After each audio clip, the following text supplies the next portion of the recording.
Bom dia, irmão, bom dia, irmã. Padre José Raimundo, paróquia Nossa Senhora da Esperança do Estiepe, em Salvador. Hoje é terça-feira da segunda semana do Tempo Comum, dia 19 de janeiro de 2021. O Evangelho é Marcos 2, 23 a 28. Evangelho de Jesus Cristo segundo Marcos.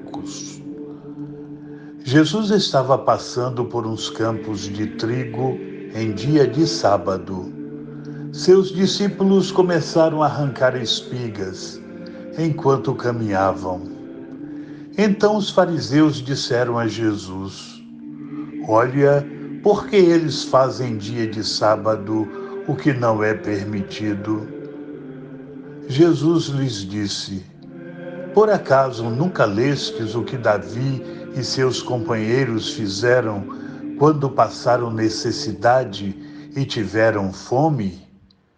Como ele entrou na casa de Deus no tempo em que Abiatar era sumo sacerdote, comeu os pães oferecidos a Deus e os deu também aos seus companheiros.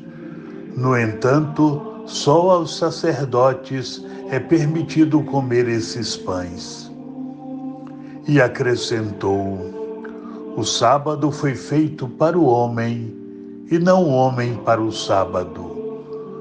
Portanto, o Filho do Homem é Senhor também do sábado." Palavra da salvação. Glória a vós, Senhor. Caros irmãos, este comentário já apareceu no sábado da 22ª semana do Tempo Comum, dia 5 de setembro de 2020, a propósito do texto paralelo de Lucas 6, de 1 a 5. Novamente encontramos aqui os fariseus que entram em conflito com Jesus a respeito de questões referentes à pureza do culto e à observância do sábado.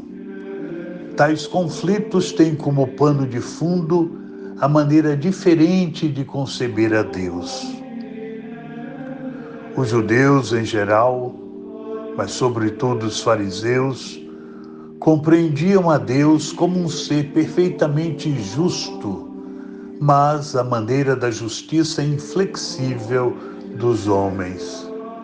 Ele tinha mais interesse em punir o transgressor do que em amá-lo e perdoá-lo. E isso, em vez de unir Deus e homem, os afastava ainda mais.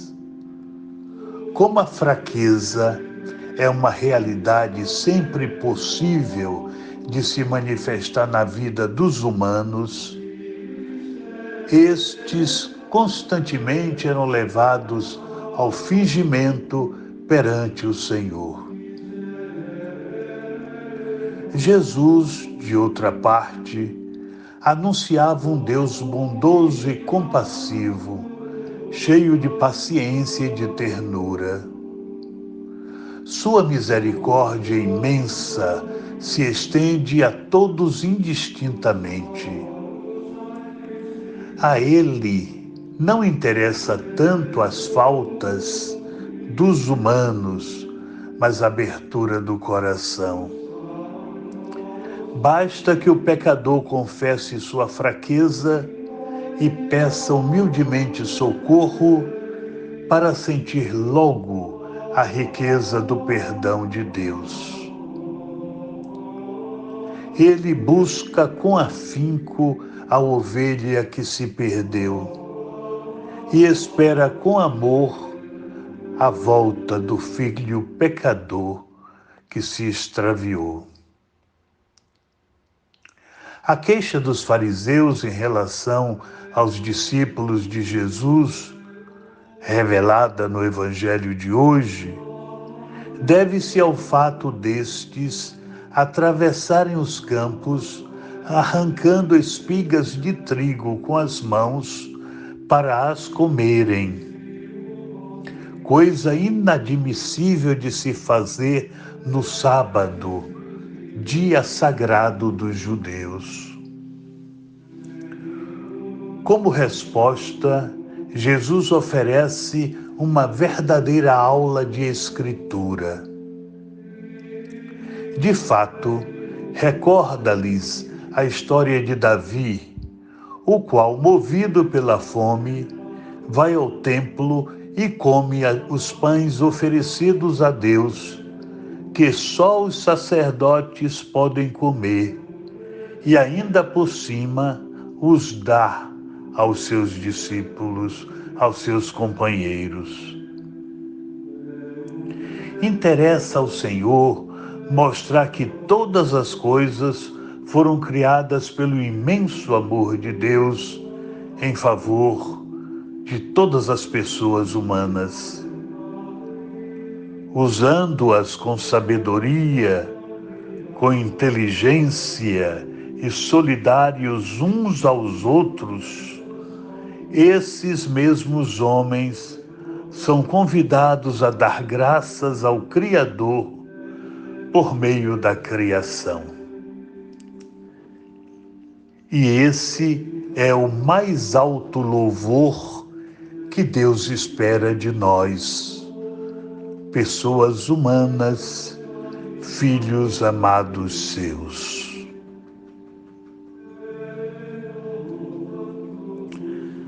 Caros irmãos, recordando a missa de hoje, às 7 da manhã, a missa em louvor a Santo Antônio, nosso encontro semanal com a devoção a Antônio, em que agradecemos a Deus por intercessão desse santo, as maravilhas que Deus tem feito em nossa vida. Continuamos, irmãos, atentos para a questão da vacinação como possibilidade de termos uma mais rápida superação deste mal terrível que nos avassala, desta pandemia que tem dilacerado a vida de tantas famílias, levando tantas pessoas à morte. Que o Senhor nos ajude a sermos bem atentos para superarmos com rapidez este momento difícil de pandemia entre nós e em todo o mundo. O Senhor esteja convosco, Ele está no meio de nós. Abençoe-vos o Deus Todo-Poderoso, Pai, Filho e Espírito Santo. Amém. Louvado seja nosso Senhor Jesus Cristo, para sempre seja louvado, e sua Mãe Maria Santíssima. Amém.